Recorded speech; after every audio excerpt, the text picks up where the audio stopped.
이제는 이렇게 이제 정경화 작업을 거쳐서 66권으로 완성된 그 성경을 보게 되면 특징이 이제 몇 가지가 있죠. 첫째로 성경은 이제 일관성이 이제 있습니다. 그래서 구약은 이제 일반적으로 보통 한 40명 정도, 40명 정도 이제 기록자들에 의해서 약 한 1500년간 역사 안에서, 이스라엘 역사 안에서 일어났던, 그 속에서 이제 하나님께서 이스라엘 백성들과 함께 하시면서 행하셨던 이런 사건들도 있고, 또 오실 예수 그리스도에 대해서 예언된 이런 말씀들이 또 정확하게 성취가 되어지고, 특히 이제 요한복음 보면 예수님께서 이제 십자가에 달리시는 과정 하나하나가 이제 성경대로 응하게 하렵니다. 성경대로 응하게 하렵니다. 이런 말씀들이 이렇게 있죠. 이렇게 이제 어떤 캐논의 관점에서 모아진 이제 66권의 그 성경을 보면 이렇게 일관성이 있다라고 하는 거. 그래서 이제 그 일관성을 제가 좀 더 이렇게 부연해서 여러분들에게 이제 권면드리기 위한 그런 내용들을 이제 성경을 찾아서 한 거의 한 면 정도를 이렇게 강의 안에 소개를 해드렸는데요. 이제 교재 이제 32쪽에 보면 KH 근의 그런 그 권면해서 전한 복음, 또 받은 것, 그리고 그 가운데 우리가 서 있는 것, 이런 형태로도 이렇게 성경을 볼 수 있어요. 사도 바울이 이제 이런 말을 저쪽 갈라디아서 1장에서 이렇게 얘기를 하고 있죠. 이단들의 잘도 빠지는도다 이렇게 또 책망하면서 내가 전한 것 이외에 다른 복음을 전하면 하나님의 그런 그 저주가 있고, 또 고린도후서 11장 이런 데도 보면은 다른 복음은 잘도 받는구나, 또 이런 말씀들 이렇게 증언되어져 있고, 그래서 전한 복음을 우리가 받았고 우리가 그 위에 지금 서 있는 것이 이제 현재 우리들의 모습이고, 또 이 교회 공동체가 이렇게 되는 것이죠. 그러니까 이제 전달받은 이 복음, 그러니까 복음의 내용이 이렇게 중요한 겁니다. 내용이 중요한 거지, 또 기타 우리들의 그런 삶의 어떤 환경 속에서 우리가 사용하고 있는 그 어떤 것, 아니면 또 과학이나 어떤 그 역사적인 어떤 이론, 이것들이 중요한 것이 아니고, 근데 그렇다면 성경은 그런 원리들이 없을까? 다 있어요. 하나님께서 우주를 창조하시고 지금 이제 우주 전체를, 이건 너무너무 이게 정밀한 이 우주 세계를 하나님이 지금 경영하시고, 일반적으로 이제 섭리라고 하죠. 이제 그런 하나님의 그런 주권적인 그런 역사 속에서 이렇게 존재하게 되어지는데, 그것이 단순할 수가 없죠. 그래서 이게 과학의 발명 같은 것도 보면은 하나님의 그런 그 창조 안에 있는 그런 원리가 있기 때문에 그 원리 안에서 되어지는 거거든요. 그래서 이것은 뭐 과학자들이 어떤 것을 이제 발명을 했다 해서 이것은 과학자의 것이 아니라 하나님께서 창조하신 세계의 원리 안에서 이렇게 되어진 것이니까, 그런 우리 구원받은 성도들이 과학의 긍정적인 것을 우리가 누릴 수 있고, 뭐든지 그렇지 않습니까? 잘못 활용할 수도 있고, 그렇죠? 우리가 칼이 있어요. 이것이 부엌에 있으면은 우리들의 맛있는 그런 음식을 만들어내는 아주 귀한 도구가 되죠. 근데 밖에 있으면은 이거는 섬뜩해지죠. 이런 것처럼 이제 과학이 잘못됐다든지, 또 철학이 무조건 다 잘못됐다든지 그렇게 말할 수는 없겠죠. 왜요? 다 하나님의 원리 안에서 시작을 했다가 또 들어오니까, 아담도 하나님의 형상대로 하나님과의 관계 속에서 있다가 또 관계에서 떨어져 나고, 또 하나님께서 또 가죽옷을 죄 입혀서 회복시키시고, 이런 것처럼 우리가 이제 이 성경을 참 이게 연구하고, 이 성경을 이제 나의 것으로 소유하고, 항상 이 성경의 말씀 중심으로 우리 신학도 하고 또 가르치고, 또 우리가 그렇게 생활한다라고 하는 것이 익숙해지면 단순하고 참으로 명료하고 좀 자유스럽고 참 좋은데 아직 그것이 안 됐을 때는 이게 쉽지 않단 말이에요. 게다가 또 이 성경에 대해서 훼손시키려고 하는 그런 신학적인 오류도 많이 있고 사단 마귀는 자신의 그런 그 정체가 드러나는 것도 가장 두려워하지 않겠습니까? 왜냐하면 정체가 드러나면 예수 이름 권세면은 그런 이미 이제 십자가에서 패망을 당했기 때문에 힘을 쓸 수가 없단 말이에요. 그래서 이 성경에 대한 의문 또는 이제 왜곡 이런 것들로 이렇게 점철되어져 있는 그런 역사 속에서 오늘 저와 여러분들은 지금 이제 성경 기술론을 통해서 지금 하나님의 말씀의 소중함과 또 하나님의 말씀의 정직성, 또 하나님의 그런 말씀의 일관성, 또 하나님의 말씀의 다양성 가운데 통일성이 있고, 그리고 또 이 성경은 하나님께서 모세에게 말씀하셨던 것처럼 이스라엘 백성 공동체 앞에 읽어주도록 되어 있거든요. 그때는 이제 오늘날처럼 각각 이 성경을 소유하고 있는 시대가 아니니까 성경을 읽어주면서 심지어 이스라엘 백성 공동체 안에 다른 이제 이방인들 출애굽할 때 성경 이제 잡족이라고 이렇게 표현을 했는데 다른 사람들도 그런 어떤 그 출애굽하는 이런 과정 속에서 여호와 하나님이 참으로 참다운 신호구나 이런 것들을 이제 묵도하고 같이 나왔던 분들이 있어요. 그리고 또 주변에 이제 이방인들도 있고 이스라엘 백성 공동체라고 해서 공동체들만 같이 살 수 있는 것은 아니잖아요. 그렇죠? 우리가 공동체다 했을 때는 이제 예배 공동체 또 이렇게 말할 수도 있고 주변에 이제 다른 사람들도 많이 이렇게 있으니까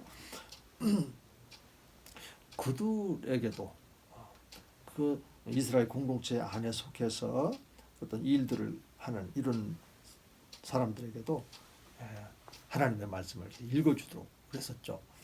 그런데 로마 가톨릭 교회가 교황 중심의 그런 정치 체제 이런 것들을 세우기 위해서 가장 그 장애물이 된다고 생각하는 이 하나님의 말씀에 대해서 읽는 것을 이렇게 금지했던, 그리고 또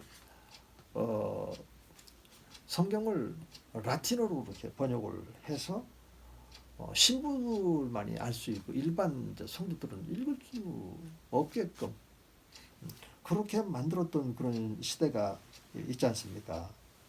13세기 오면은 성경을 이제 금지하고 번역 일체 하지 못하도록, 그리고 또 종교 재판소가 있어서 이런 과정에서 그들의 법을 어기게 되면은 종교 재판에 회부가 되어지고 이런 때가 있었거든요. 제가 왜 이게 성경 말씀을 들으면서 이제 이런 얘기를 하게 되냐면 그만큼 이제 하나님의 말씀을 읽고 또 하나님 말씀을 통해서 하나님과 관계를 맺을 수 있고 이렇게 되면 우리들의 그런 인생 전 분야에 대해서 이 성경 말씀은 말씀하고 있기 때문에 또 그리고 이 성경 말씀을 통해서만 유일하신 하나님을 우리가 만날 수 있기 때문에 성경은 이렇게 소중한 건데요. 그런데 이제 교황이 그리스도의 대리자의 위치에 이제 오르면서 성경이 방해가 됩니다. 읽지 못하게 했다. 그런 성경 말씀을 통해서 하나님을 경험한 사람들은 견딜 수 없는 거야 이게. 하나님의 말씀이 없을 때 또 사사기에서도 보면은 방자히 행하고 이런 모습들 속에서 얼마만큼 인간들이 영적으로 피폐화되어지고 또 황무지처럼 황폐화되어져 있고 그들의 그런 그 면면들을 보면은 자기 중심으로 막 살아가면서 이웃들과의 어떤 막 분쟁들도 또 극심하게 일어나고 이런 현상들 보면서 아모스로 가면은 하나님의 말씀이 없는 그런 기갈과 기근 이런 것. 여러분 우리가 조신학을 잘 하려면 성경은 기본입니다. 앞에서 말씀드렸지 않습니까? 1차 자료가 성경이라. 그래서 이 성경 말씀에 대해서 우리가 충분하게 지금 자유롭게 읽을 수 있고 또 말씀을 통해서 주님을 만날 수 있는 이런 기회에 여러분들도 목회자로 지금 하나님께서 불러주셨기 때문에 하나님의 말씀을 얼마만큼 읽어야 될 것인지 이런 것들도 여러분들이 갖고 계셔서 마치 물고기가 물을 떠나서 살 수 없는 것처럼 우리 사역자들이 하나님 말씀을 떠나서 어떻게 우리가 하루하루의 삶을 살 수 있겠습니까? 그래서 말씀을 연구하고 또 말씀이 우리 마음에 새겨지고 또 입술 가운데 있게 되면 우리 마음속에 흡족하고 또 기쁘고 또 즐겁고 또 송이굴처럼 달리다 그런 말씀도 우리가 경험하게 되어지는 거죠. 그래서 초기 교회 보면은 이렇게 이제 왈도파들을 이제 중심으로 해서요, 그 하나님의 소위 이제 친구라고 하는 그런 일단의 무리들이 있어요. 하나님 말씀대로 말씀 많이 읽고 또 그 말씀대로 이제 순종하면서 이렇게 살려고 했던 소수의 무리들이 있어요. 이제 그분들을 이제 섹트라고 이렇게 하죠. 또 부파라고 또 이렇게 하는데, 이제 교회 역사 속에서 보면은 교회사 속에 보면은 이런 분들의 신실한 그런 모습도 성경과 관련해서 성경을 얼마만큼 읽었는지 이것들도 이렇게 접할 수 있을 겁니다. 그 다음에 이제 이것이 이제 번역의 과정을 거쳐서 이제 영어로 번역이 되고 또 우리 이제 중국어 성경이 또 이제 한국어로 이렇게 번역이 돼서 이제 오늘 우리에게도 1910년도에 이제 공식적으로 이제 한국 성경이 이렇게 보급이 되어집니다. 그러니까 우리 한국은 역사가 이제 그리 길지 않지 않습니까? 그래서 1910년도에 이렇게 우리들에게 전달이 되어지는데, 물론 이제 이 보급이 되는 것은 이제 그 오래 전에 이제 1784년도에 되어지지만 이것이 제대로 된 쪽복음에서 이제 모아져서 번역이 돼서 저와 여러분들의 그 손에 주어지기까지에는 1910년부터 시작이 됐어요.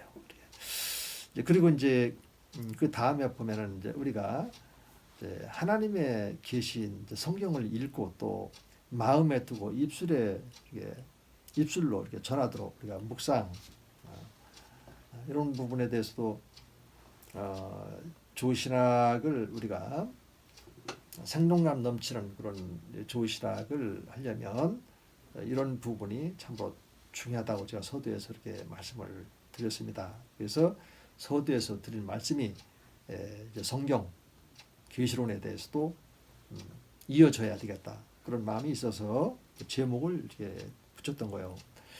신명기 30장 14절이라든지 또 로마서 8장 10장 8절에도 이렇게 보면 하나님께서는요, 이 말씀을 우리 신비의 색이 이렇게 되어 있거든, 마음에. 그리고 또 입술에 있어서 이 하나님의 말씀을 가지고 말하고 또 하나님의 그 말씀을 또 이웃들에게 전파할 수 있도록 하나님께서는, 그러니까 이런 것들을 우리 이제 하나님의 그런 성경 말씀 속에 흘러서 내려오기 때문에 이런 흐름을 우리가 좀 타야 되겠다. 그래서 아담과의 새로운 그런 그 언약의 그런 그 말씀부터 해서 그 다음에 이제 아브라함 선택, 그리고 이제 아브라함과 영원한 언약의 말씀, 저기 이제 창세기 17장 1절부터 이제 쭉 나오는 이런 말씀들도 우리가 그래서 잘 가지고 있어야 되겠고, 또 모세와의 그런 그 언약을 통해서 하나님께 주신 말씀이 얼마나 많습니까? 아까도 말씀드렸던 그 모세의 그런 그 토라가 예수님에게도 또 바울 서신 로마서 가면 이제 율법과 그다음에 이제 믿음의 문제 뭐 이런 것들로 해서 로마서 전체가 흐르고 있고 갈라디아서도 막 흐르고 있고, 이 히브리서로 가보면 그런 처음 언약과 이제는 새 언약의 중보자가 되신 예수님을 기점으로 해서 언약이 새롭게 바뀌어지고 이런 일련의 과정들이 쭉 이어져 있지 않습니까? 그래서 또 이 성경에 있는 66권의 그런 그 말씀 가운데 우리 마음에 얼마만큼 심겨져 있느냐 따라서 여러분들이 나중에 설교할 때, 그리고 또 성도님들과 함께 질문에 답하고 가르칠 때 그때 다 드러난다는 얘기입니다.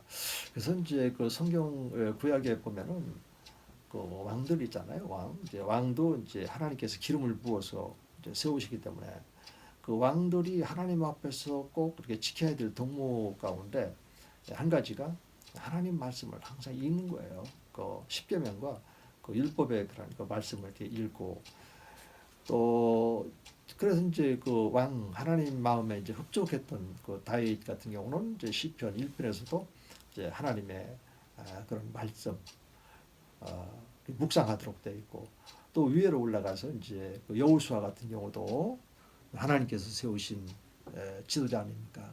그들에게도 이제 말씀 묵상을 하나님께서 말씀 요구하셨거든요. 그런 것처럼 우리 신학도들도 저와 여러분들은 항상 이런 말씀을 떠나서 내 생각 가지고 말하는 이런 것 습관들을 이제는 절제해야 되잖아. 계속 우리가 절제하면서 우리가 서로 대화를 나누고 할 때라도 하나님의 그러한 그 말씀에 맞게끔 이런 방식으로 여러분들이 이제 4년의 과정을 훈련을 받고 또 이제 신학대학원에 이제 입학을 해서 또 3년의 과정을 또 훈련을 받고 그렇게 되면 여러분들도 조금씩 이렇게 해서 성경의 언어로 또 성경적인 사고 방식을 가지고 우리가 말을 할 수 있고 또 상담을 할 때에도 성경 말씀을 통해서 결정적으로 해답을 이렇게 제시해 줄 수도 있고 또 그것을 잘 가르칠 수도 있고 이렇게 이제 훈련이 되어지니까 뭐 아직도 시간 많이 있지 않습니까?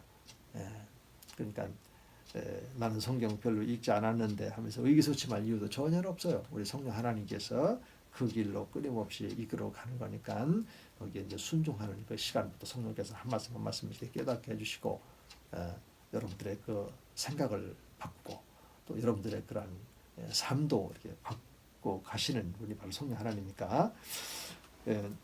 그런데 이 강연에 보면은 이제 뭐 모세의 그런 그 40년간의 그런 그 사역의 고별사 이런 것도 보면은 성경을 읽어주고 이런 것들이 또 여호수아에게도 그 율법 하나님의 말씀을 읽어주도록 이 모세가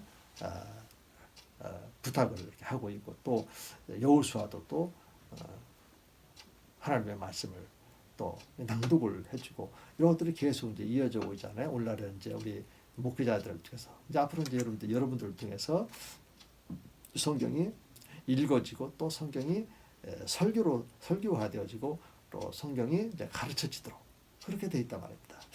자, 그다음에 이제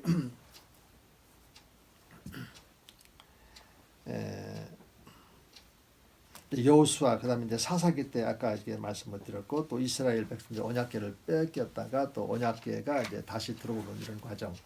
이 가운데 제가 한 가지만 좀 이렇게 말씀을 드리고 싶은 것은요. 이제 언약궤를 이제 그 블레셋 사람들하고 이제 싸우면서 빼앗겼거든요. 그런데 블레셋 진영에 그 언약궤를 이제 모셔놨는데 이게 뭐 이 블레셋 사람들이 이스라엘의 그런 언약궤를 갖다가 빼앗아서 자기네들 진영에 놓으면 자기네들이 어떤 복이 축복이 떨어질 줄 알았는데 보니까 이게 뭐 뭔가 재난이라는 거예요.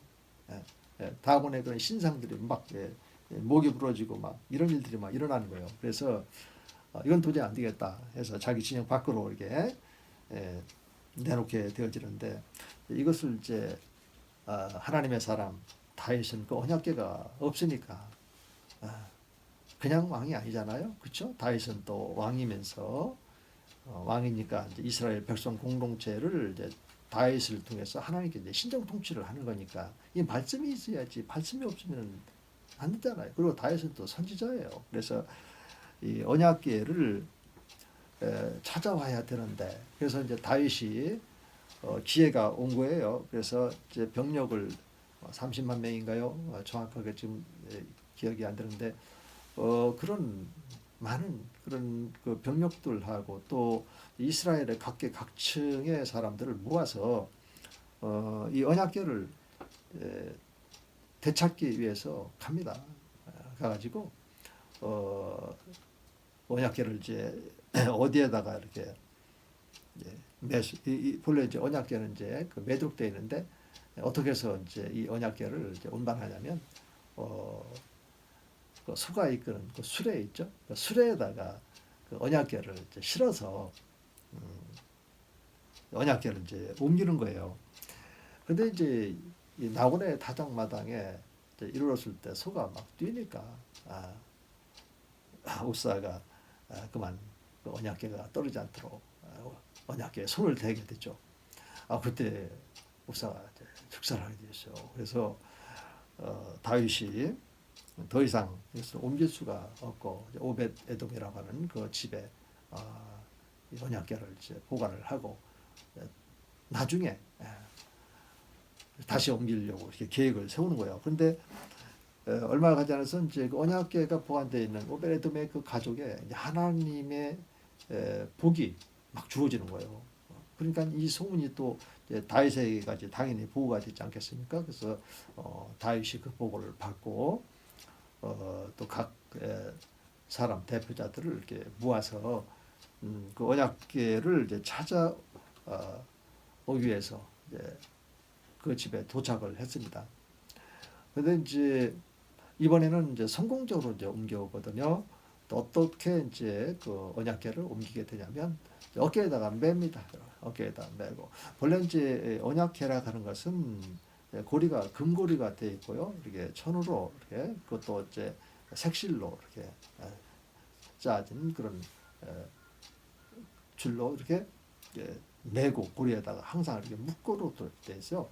그래서 이제 메고 옮기도록 이렇게 되어 있는데 법칙이 그런 건데 수레에다가 실어서 온다는 것은 이것은 하나님의 법칙이 아니다는 말이에요. 우리가 말씀을 볼 때에도 하나님의 법칙이 있어요. 이게 말씀을 볼 때도 성령의 그런 그 인도하심과 또 우리들의 마음들을 열어서 이렇게 보여주도록 하는 이런 부분들이 있으니까 성령과 함께 이 말씀을 읽어나가는 이런 그런 원리대로 우리가 성경을 읽었는데 내 이성을 가지고 어떤 그 철학자들의 그런 그 개념을 가지고 이렇게 한다든지 그렇게 되면 이제 성경을 이 철학은 다 담을 수가 없거든요. 거기는 유한하고 성경은 무한하단 말이에요. 그렇기 때문에 그것처럼 이제 언약궤, 이 하나님의 그런 임재 말씀이 있는 이런 언약궤를 옮길 때에도 하나님 법칙대로 그렇게 해서 이제 그 모세가 그 궤를 이렇게 만들어 온 거 아니겠습니까?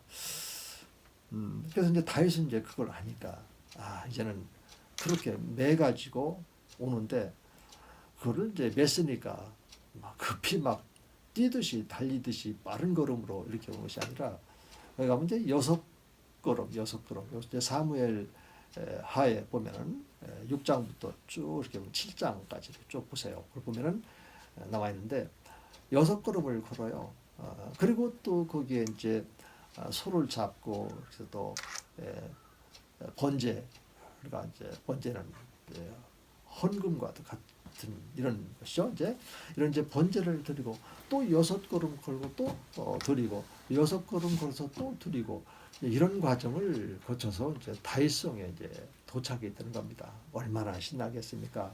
그래서 다윗이 무리들과 함께 춤을 추지 않습니까? 얼마나 기뻤으면 얼마나 격렬하게 춤을 췄는지 그 바지가 이렇게 벗겨지고 뭐 이런 사건들도 이제 일어나고 또 가정사가 또 그것을 보았던 그 미갈 사울의 딸이죠. 미갈이 보면서 핀잔을 내리고 뭐 이런 말씀들로 성경에 크게 있는데 이런 과정을 거쳐서 이제 다윗이 이제 언약궤를 이제 다윗성에 모셔놓고 그리고 나서 이제부터는 이제 하나님의 마음에 합한 그런 사람으로 하나님의 귀한 그런 일구를 쓰임 받게 되는 것이죠. 물론 이제 그 이후에 또 우리야의 그 아내 사건 이런 것도 또 있습니다만은 언약궤를 이렇게 소장을 하고 리더십이 완성이 되어지고 또 남왕 또 북이스라엘이 남유다 북이스라엘이 서로 통일이 되어지는 이런 전대미문의 그런 그 이스라엘 역사에서 위대한 왕으로 이렇게 추앙받는 이런 일들도 이렇게 일어나게 되어졌죠.